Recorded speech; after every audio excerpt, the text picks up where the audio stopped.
right, our pleasure to have you on board for Maisha Prime News. Many thanks to you for trusting Maisha TV for bold, authoritative and incisive bulletin. It is our aim to inform and educate you on stories making headlines across the country and beyond. Here are the top stories. Tonight, uliza nani mwingine anataka kiti, ameboresha kijiji moja, kijiji hata sio nchi. Azimio la Umoja presidential running mate Martha Karua takes Azimio campaigns to Tharaka Nithi County as she tries to the region to rally behind Raila Odinga's bid. Also tonight, we are not going for politics of personalities and what will benefit a few individuals. Deputy President William Ruto and his allies storm Mount Kenya region for the Kenya Kwanza campaigns. Plus, President Uhuru Kenyatta suspends Justice Said Juma Chitemba with immediate effect.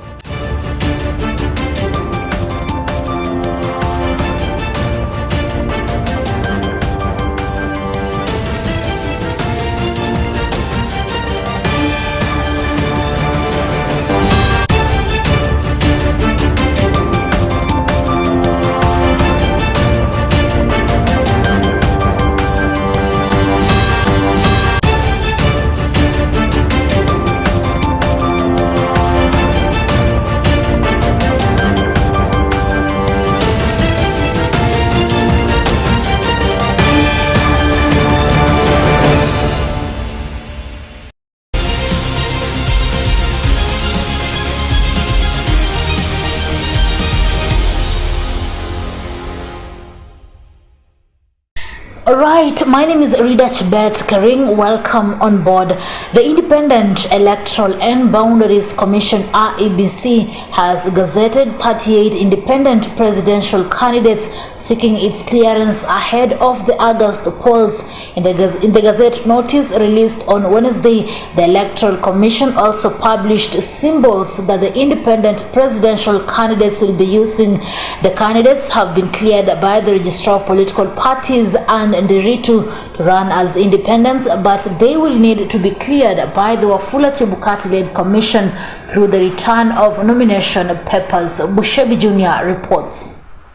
The Independent Electoral and Boundaries Commission has gazetted the names of 38 presidential aspirants who wish to contest the presidency in the August polls as independent candidates.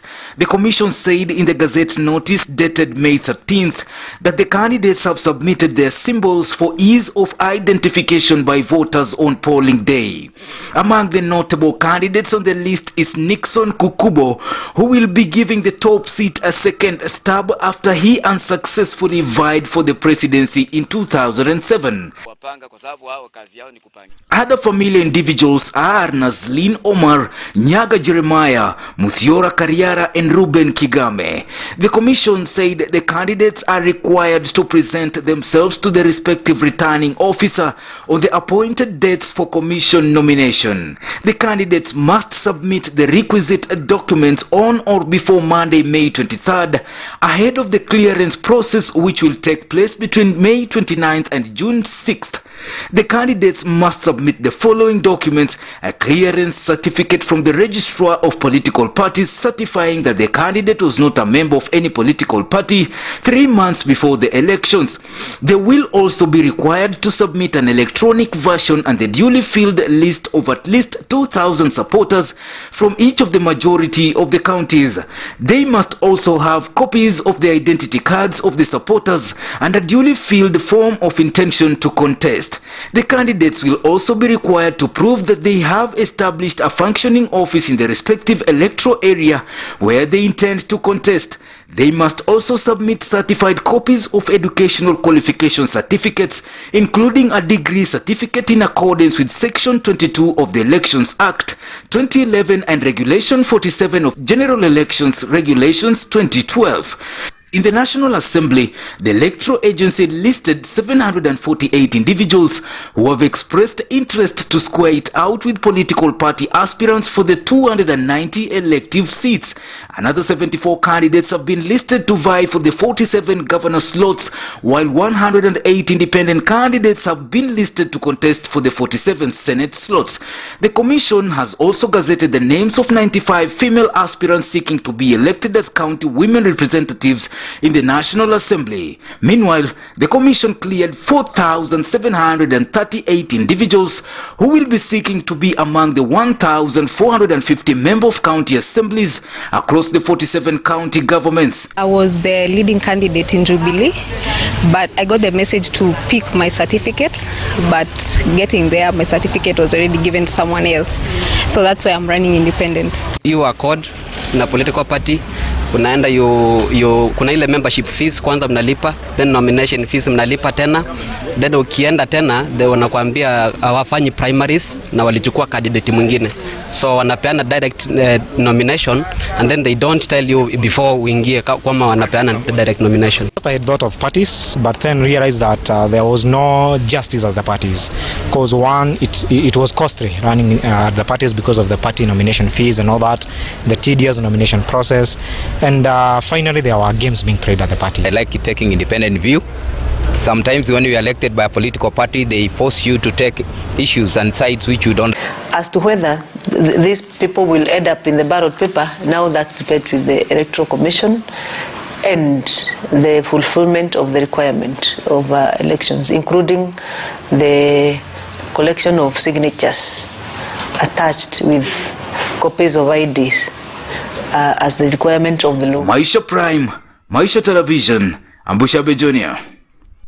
And President Uhuru Kenyatta has suspended Justice Said Juma Chitembo with immediate effect.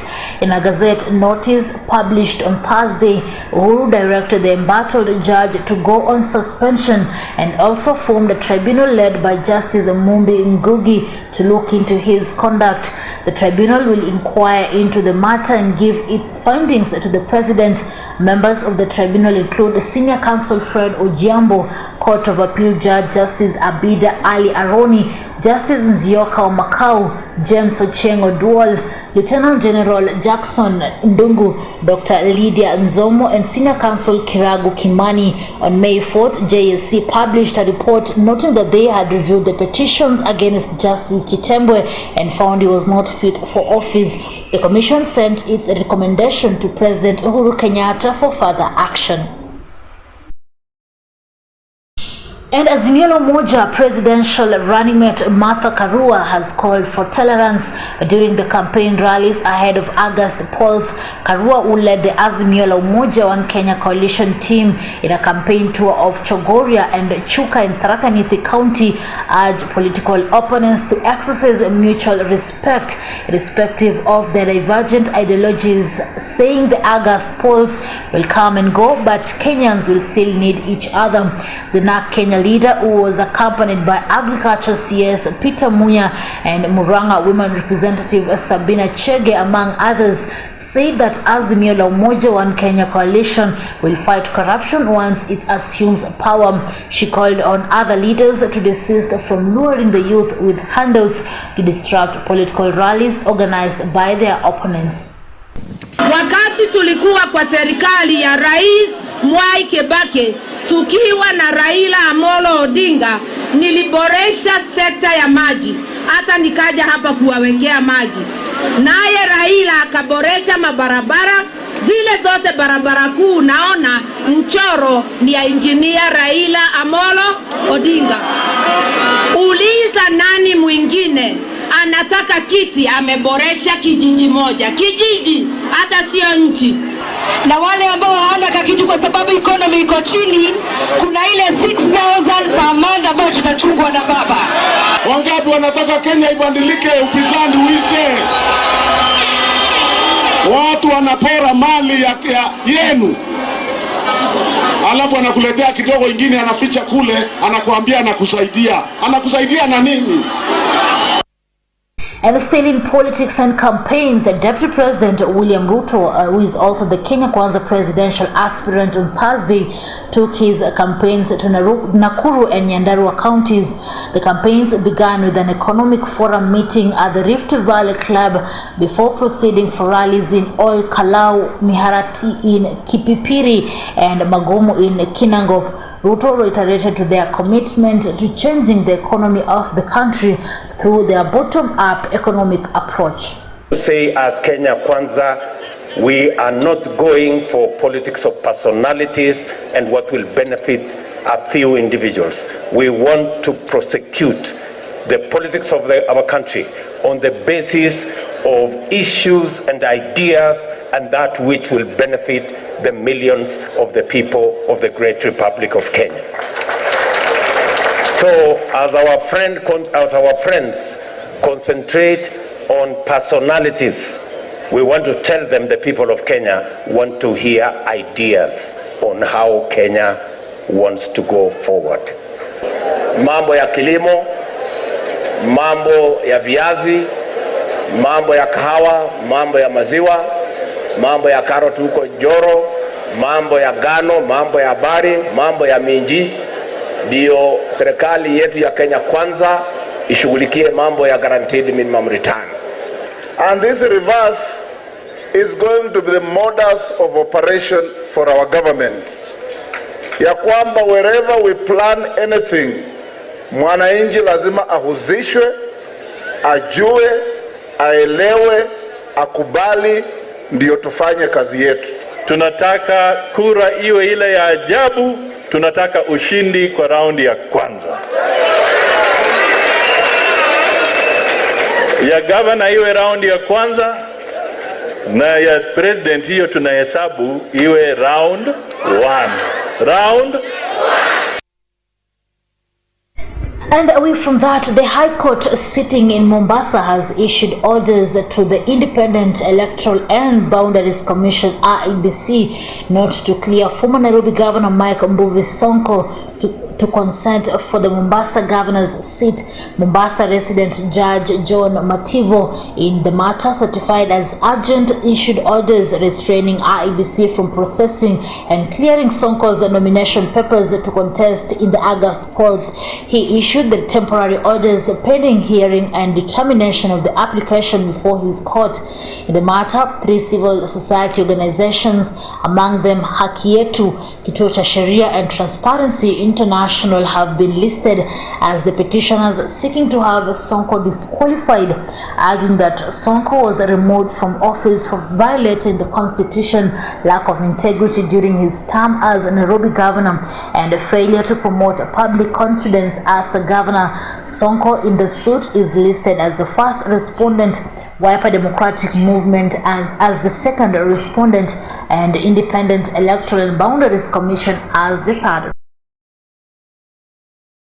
And all the way to Trans Nzoia County, Trans Nzoia Governor Patrick Haimba has been put on the spot by County Workers Union for alleged non-compliance with the requirement to employ early childhood development education teachers on a permanent basis. The governor is at loggerheads with the union over corruption and bias claims in the recruitment process of ECDE teachers. Let's have a look. Wanachokifanya ni kwamba wanaleta watu kutoka nje ili kuweza kuwaumiza wale waliokuweko. So nataka kusema hiyo yote Public Service Board imetukosea kwa kutoajiri vijana hao kwa miaka 10, maana hawatasema ya kwamba hawakuhitimu. Ya pili, ningetaka kusema county government ya Trans Nzoia imeajiri ECD teachers katika mambo ya contract kwa miaka sasa 10, ambaye ni fedha kwa mtu ambaye anaweza kuelekeza mtoto mpaka akajua kuajiri. So ninaomba Public Service Board ya Trans Nzoia ichukue nafasi hii mara moja ikaweze kuajiri watu hawa bila kusema hakuna fedha. Away from that, the coming August 9th elections have so far the highest number of independent candidates seeking elective posts in various seats. The recently concluded party primaries seem to have contributed to the increase, as the highest percentage of independent candidates decamped from political parties after failing in the primaries. Despite increase of independent candidates, voters, however, prefer to vote in candidates vying through political parties. The independent candidates from Kakamega County are now calling on voters to elect leaders based on their willingness to serve and not based on political parties. Sharon Chepchumba with more. Over 7,000 Kenyans are seeking elective positions as independent candidates in the August 9th general election. This is so far the highest number of independent candidates vying in the general election. The party primaries seemed to have played a big part in the increase of independent candidates, after a huge percentage decamped from political parties after failing in the nominations. Kakamega County is, however, the county with the highest number of independent candidates. This is according to Joseph Ayata, the IEBC commissioner in Kakamega County. Ayata, however, said the IEBC has increased requirements that those vying as independent candidates are expected to fulfill. There are requirements. The major requirement for now for the independent candidate that may not have been there before. There is a requirement that they will be required to bring copies of IDs for their supporters. Yeah, I think this is a new requirement that they need to do. The beautiful part of it is that the law has not said that you get it from each and every ward. You just said that you get the supporters from within your area of the electoral area. Independent candidates in Kakamega County said that it is harder for them to be in ballot come August 9th, but they are, however, determined to fulfill all the requirements expected of them. Vyama kuna baadhi ya candidate wao ambao wanawekwa mbele na unapata kwamba wakati mnaenda pale kufanya nominations, hatu ukiwa uko mzuri kiasi gani, kama hautambuliki ama haujulikani kwa hicho chama, huwezi pata nafasi. Na ndio maana katiba yetu ya 2010 iliweza kuweka vipengee ili kuona kwamba wale candidates ambapo unaweza kosa nafasi ya chama kwa kutotambulika na chama, unaweza kuja kama independent. They have, however, noted that the highest number of voters prefer to vote in candidates vying through political parties. They are now calling on voters to choose leaders based on their willingness to serve people and not the political parties they belong to. Kila mwananchi aweze kutambua kura wakati unapiga, usipigie chama. Kura pigia ule candidate ambaye ataenda kule bungeni na uweze kushughulikia sera nzuri na uweze kushughulikia hali ya Governors vying for independent candidates are required to submit signatures of at least 500 supporters as well as copies of their IDs. Senators vying are, however, required to submit signatures of at least 2,000 supporters as well as their IDs to the IEBC. Those seeking the parliamentary seats as independent candidates are required 1,000 signatures of their supporters as well as copies of their IDs. For Maisha Prime, I'm Sharon Chepchumba. All right, let's take a commercial break. More news after the break.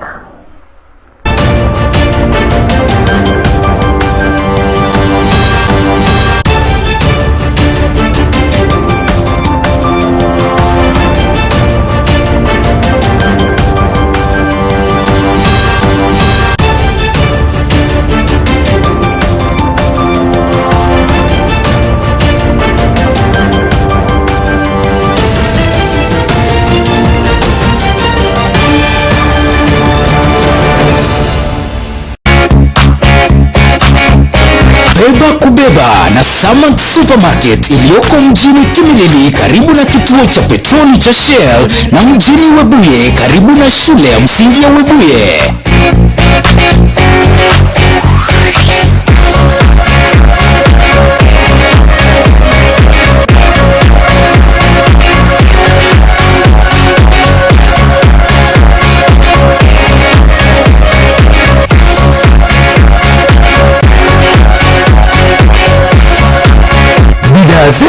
za bei nafuu zikiwemo mafuta ya kupikia, unga wa chapati na sima, vitabu vya shule, viatu, baby, electronics, carpets, miongoni mwa bidhaa zinginezo.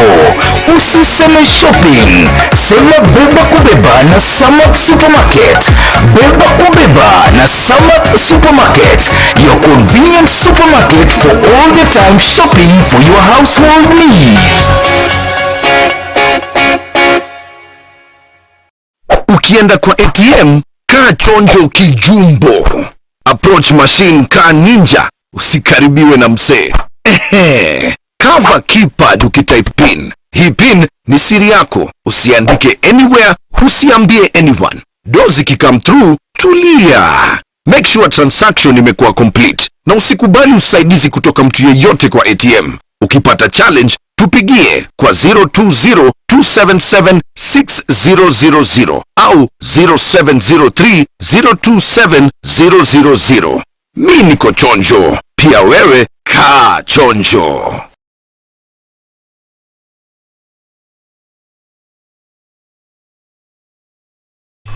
Welcome to Amazon Gardens.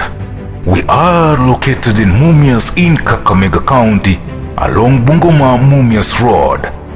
Book us today.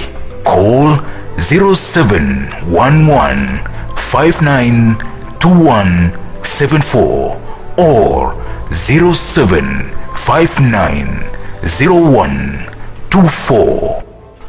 Welcome back, and moving on. National Transport and Safety Authority NTSA Officer Gerald Oyugo, accompanied by Kisii Central Sub-County Cooperatives officers Karen Mirieri, met with Kisii Boda Boda riders and encouraged them to turn up in large numbers so that they can be enlisted at various registration centers with the county in order to ensure they operate within the law before the deadline set by the government.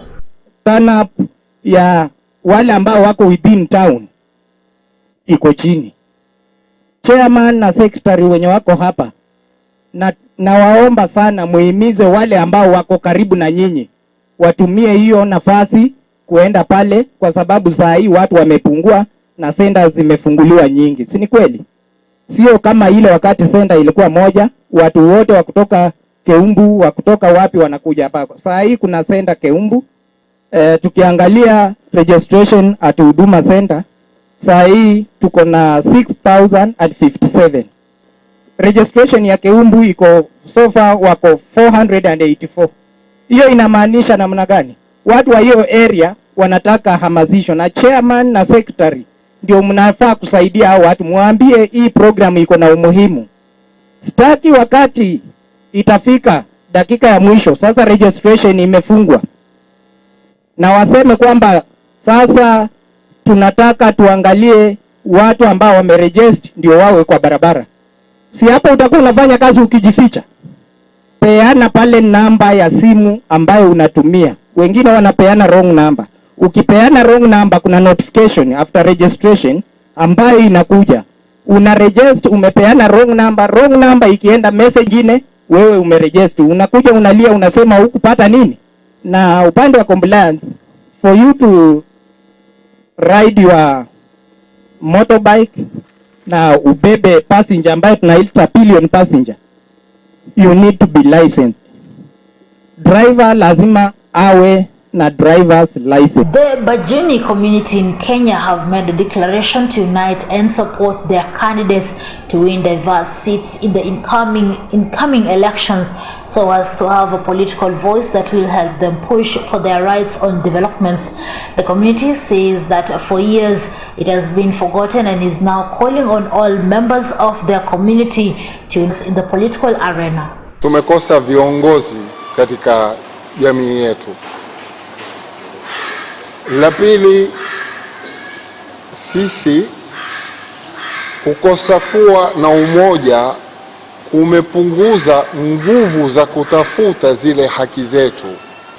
Kuanzia sasa tutakuwa mstari wa mbele, wote jamii ya Kibajuni tutakuwa mstari wa mbele katika kuwania nyadhifa mbalimbali ndani ya jimbo la Kilifi na nchi nzima ya Kenya. Unyanyaswaji, kufanywa wageni katika miji yetu, kunyimwa haki zetu za kimsingi, kukandamizwa kielimu, kisiasa, kiuchumi na kiafya, na vile vile tupewe haki zetu kikamilifu.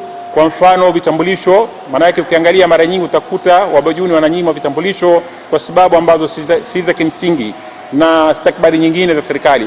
Baada ya kuwa ardhi tumedhulumiwa mpaka tumewekwa kona, naomba pamoja na wenzangu sote hapa twaomba serikali yoyote itakao kujiunga ielewe kwamba blue economic ni muhimu kwa bajuni, iwe itakuwa ni jambo awe atakuwa ni the best beneficiary katika hilo jambo, kwa sababu tukidhulumiwa kielimu, tukidhulumiwa kiardhi kama ambavyo tushadhulumiwa, na another project ambayo inakuja nayo ilenge katika kutudhulumu, ni kama ambaye tuamalizwe.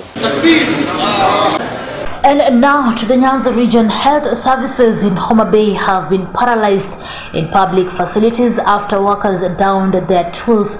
Clinical officers and doctors went on strike last week, but the situation has been aggravated after nurses also joined them this week. Let's have a look.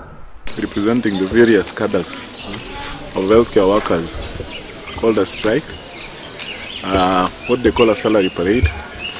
But because of certain issues they've been following up with the employer that they feel have not been handled to their satisfaction. The thing is that the membership heeded the call and they withdrawn their services. So we have a skeletal staff in the county referral hospital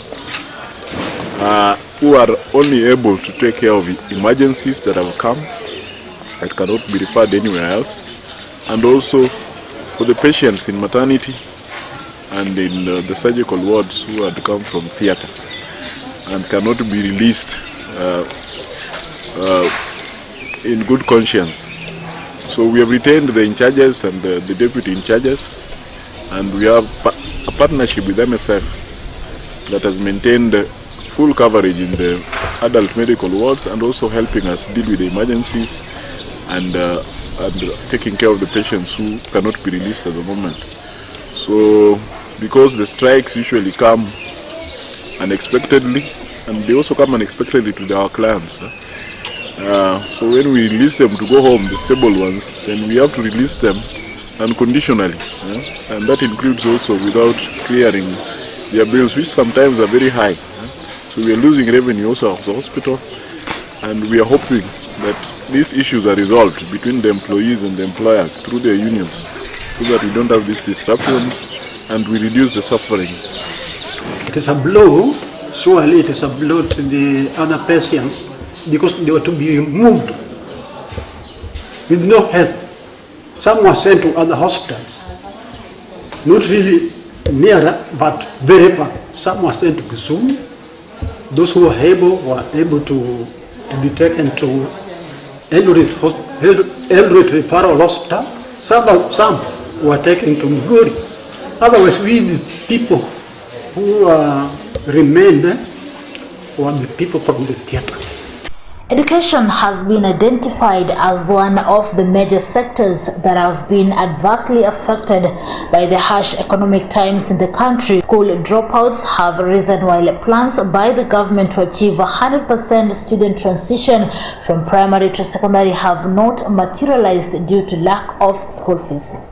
Kile kitu ambacho kilinivutia mimi katika vile hii library inafanya kazi ni vile wameweza kushirikisha mashule. Ukiangalia kuna watoto wa shule hapa wameleta zile tunaita book clubs ama reading clubs, na wanashirikiana na kushirikisha shule za umma ambazo ziko. Nilitembea kule Kagumu siku moja nikaona tuko na DB ambayo ndio shule ile iko na watoto wengi sana katika hii town yetu. Wote wanashughulika na wanashughulishwa katika hafla hii. Vile vile mahali ilivyo na location yake, hapa kuna watoto wengi sana katika hii location inaitwa ya Bonde, na kuna kazi nyingi ambazo zinafanyika hapa, lakini la muhimu wameweza kuvuta hata wale ambao wameingia kwa mihandarati kidogo, wako na club yao, wameingia kwa kunywa, kuwapea jambo la badala la kufanya.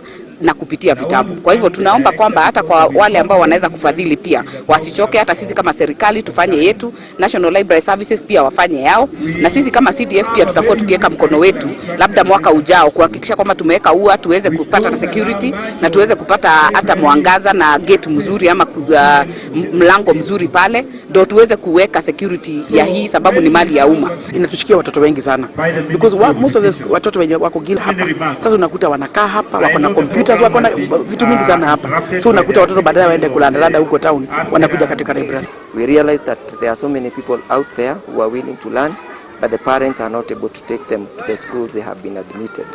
So we are requesting also the government to see if we can also be matched with other sub-counties who are getting bigger numbers.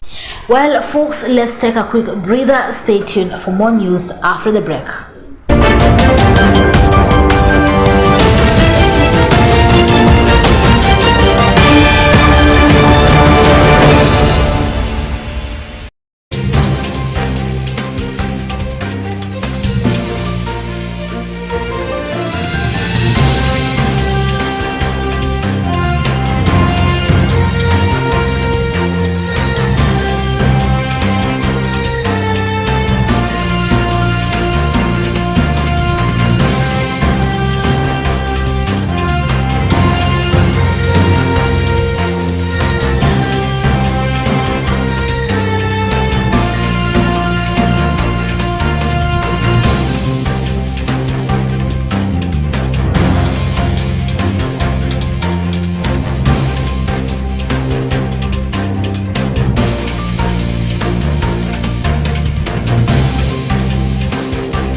Bushangala Technical Institute Kakamega intake is on for full-time courses in civil engineering, building technology, artisan in masonry and plumbing, applied sciences, clothing and textile, mechanical engineering, welding and fabrication, business courses, computer and ICT, electrical and electronics engineering.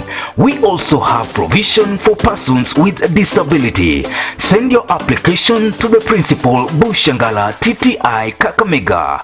Call us on 0721 280180 or 0726 800561. Send an SMS quickly with your name, type of course, KCSE or KCPE min grade, postal or email address, desired intake, phone number and your ID to 0721 280180 or 0726 800561.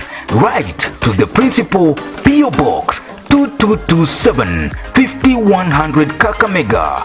Visit us online on www.bushangalatechnical.ac.ke. Exams are carried out by the Kenya National Examination Council. Bushangala Technical Institute Kakamega, Center of Excellence. Apply to study diploma, certificate and artisan courses in engineering, ICT and business at Ebukanga Technical and Vocational College. Ebukanga TVC wishes to inform you that the 2022 intake is in progress.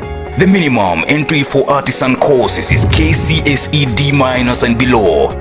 Craft certificate is D plain and D+, and diploma courses is C- and above. Being a technical college under the national government, trainees benefits from the national government capitation of 30,000 shillings per year. Help is available through the Dean's Office for upkeep and clearance of college fees. The institution is well offer courses ranging from ICT, business to engineering courses at certificate and diploma level. Ebukanga TVC is committed to producing quality trainees with exceptional innovation and skills for the formal and informal sector. Apply now. Visit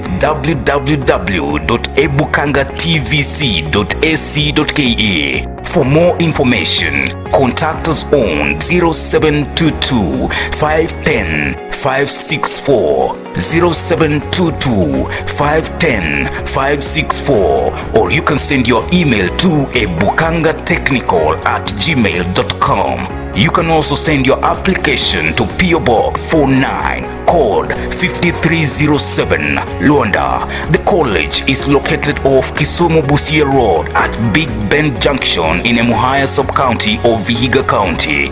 Ebukanga Technical and Vocational College, producing quality trainees with exceptional innovation and skills for both formal and informal sectors. Welcome to Millennium Diploma Teachers Training College. Millennium Diploma TTC has been instrumental in producing diploma teachers for secondary schools in Kenya in sciences, languages, and humanities.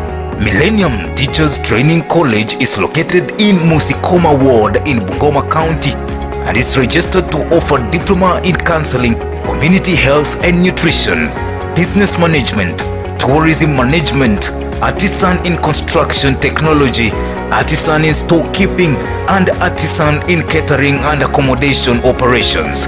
For application and more information, call 0727 626 614 or 0707 542 507. You can also send your email to millenniumteacherscollege@gmail.com. You can visit the facility at Musikoma Ward in Bungoma County. Welcome to Millennium Diploma Teachers Training College. Maisha TV, sasa ni bora zaidi. Yesuwa, kama sio kimwili, kiroho. Yaani ninahisi kabisa hata mimi na wewe tutapokuwa pamoja. Hivi nikifanya kitu chochote ndani kwako itakuwaje? Maisha Swahili. Swali hilo halitaji majibu. Mdomo na ushona ndugu yangu. Kama maisha ndio nimeshapata na nimeyapata kupitia bahati yako. Usidanganyane. Wewe ndio chanzo cha kumharibia mwanangu maisha. Ndio Mr. Kanijo bwana. Achiola. Vijana wa kiume hasa waliotimia wameguzwa wanawake. Na sijui matokeo yapi wewe mzee kuja kutia dosari maisha yako. Uzee mwisho Chalinzi hapa alikuja Dar es Salaam wote vijana. Mimi ninachotaka kujua ni nini ya hatima mahusiano yenu. Yaani swali hilo ni sawa na kuuliza samaki anapatikana baharini au vipi? Unaifanya mzaa? Sikutaka tena kuendelea kuwa fala kama unavyonichukulia.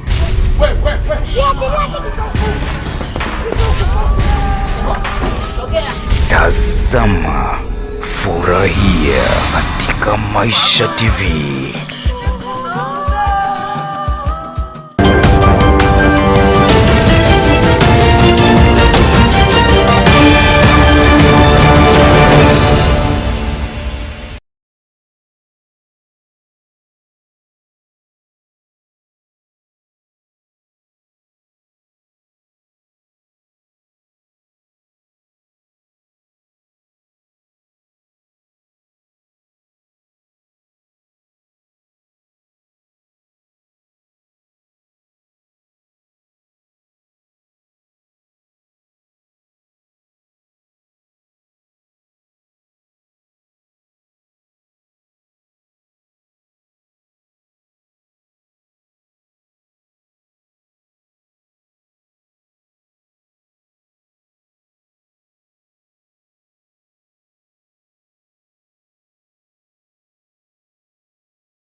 Alright, welcome back. You're watching Maisha Prime News. My name is Rida Chebet Karing. Now let's shift gears to our education segment by Sharon Chepchumba.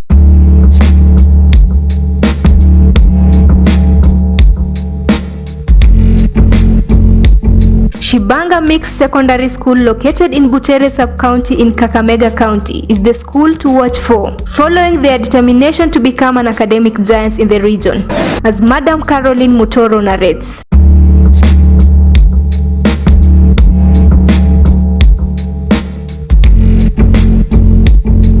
My name is Caroline Mutoro, the principal of Shibanga Mixed Secondary School in Butere Sub-County. We have created a learner-friendly school whereby our students love being in school more than being at home.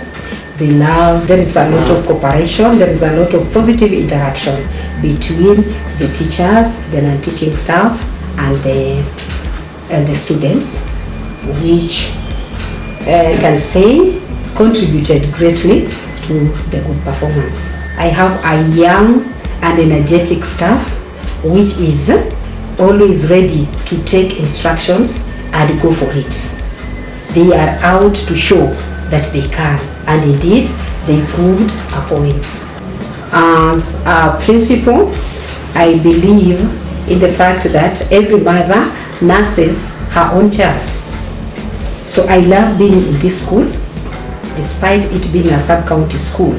I know that there's something which can come out of this. The teachers I receive are the same as those who are received elsewhere. The school in the 2021 KCSE examination was named position 5 among the most improved school in the country. In the year 2021, I registered 100 candidates, and I was very happy to receive very, very good results from them. During the announcement of the release of KCSE results by Professor George Magoha, my school was ranked number 5, joint, and where I jumped up and down. I was like, do I